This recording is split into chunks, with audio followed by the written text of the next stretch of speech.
You can learn a lot about a man's beliefs by asking him, what is best in life?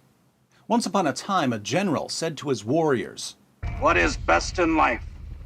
The open steppe, the fleet horse, falcons at your wrist, and the wind in your hair. the open steppe, a fleet horse, falcons at your wrist, and the wind in your hair. Sounds like a nature lover. The general was not a nature lover, so he replied, Wrong! Conan, what is best in life? To crush your enemies, see them driven before you, and to hear the lamentation of their women. That to crush your enemies, see them driven before you, and to hear the lamentations of their women. Spoken like a true barbarian. Notice that we now know all kinds of things about these men just by hearing their answers to the question, what is best in life? For historical figures like Jesus, Paul, and Muhammad, we can often figure out their answers to the question, what is best in life, by examining their teachings and seeing how they talked about what's best or most important. Let's start with Muhammad. What did Muhammad think was best in life? Sahih al-Bukhari, 2785. A man came to Allah's messenger and said, "Guide me to such a deed as equals jihad in reward." He replied, "I do not find such a deed." There is no deed greater than jihad. Sahih al-Bukhari, 2795. The Prophet said, "Nobody who dies and finds good from Allah in the hereafter would wish to come back to this world, even if he were given the whole world and whatever is in it, except the martyr, who, on seeing the superiority of martyrdom, would like to come back to the world and get killed again in Allah's cause." Once you get to paradise, there's nothing in the world that you'd want to come back for, except getting killed for Allah while waging jihad. Sahih al-Bukhari, 2796. The Prophet said, "A single endeavor of fighting in Allah's cause in the afternoon or in the forenoon is better than all the world and whatever is in it." How can Muhammad make this any clearer? Waging jihad isn't just better than this or that, it's better than the entire world. So, Muhammad, what is best in life? Muhammad's response is dying for Allah while slaughtering unbelievers. Similar to Conan's response, but with a religious twist.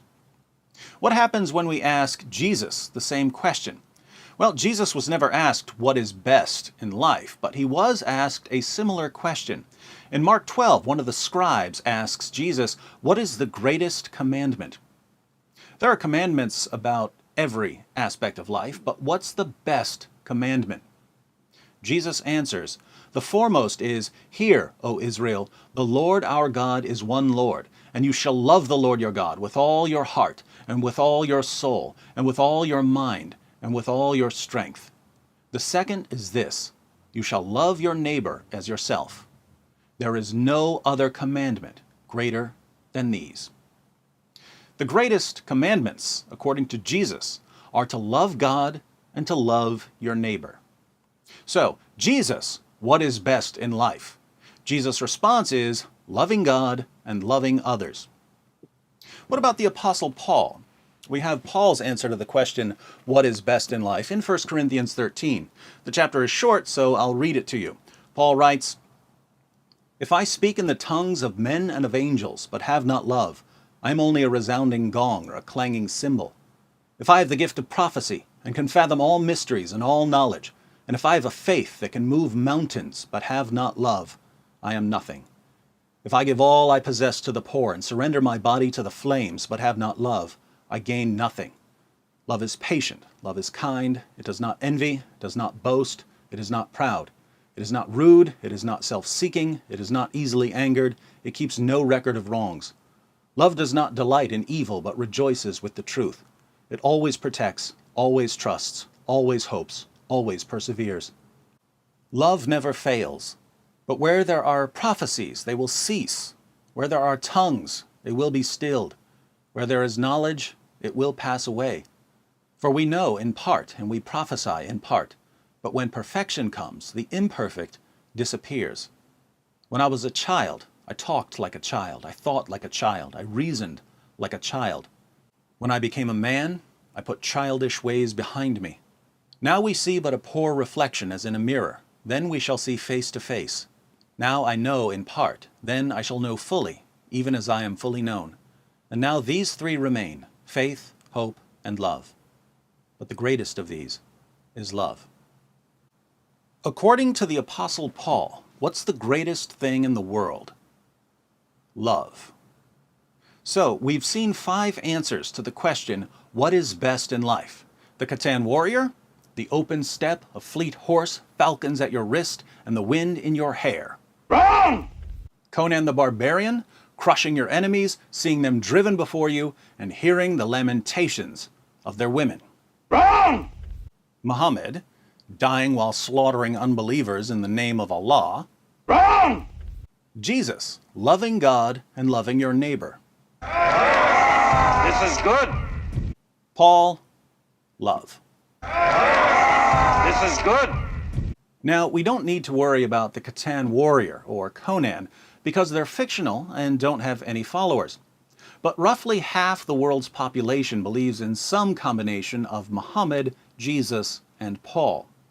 And when millions of people take someone as a pattern of conduct, that person's values become extremely important because the values affect you, whether you take the person as a pattern of conduct or not. In other words, Muhammad's belief that dying for Allah is the greatest of deeds affects you whether you believe in Muhammad or not.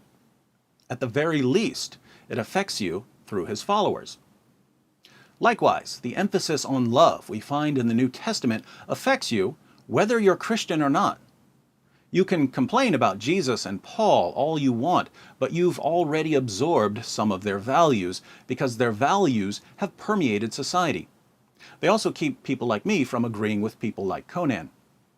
So, what do you think is best in life? Do you Muslims agree with your prophet, or do you agree with Jesus?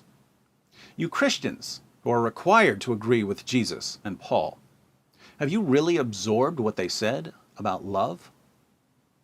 What about you atheists? Do you agree with any of the answers we've considered? Even more important, can you defend your answer without appealing to your feelings? Let me know in the comments section.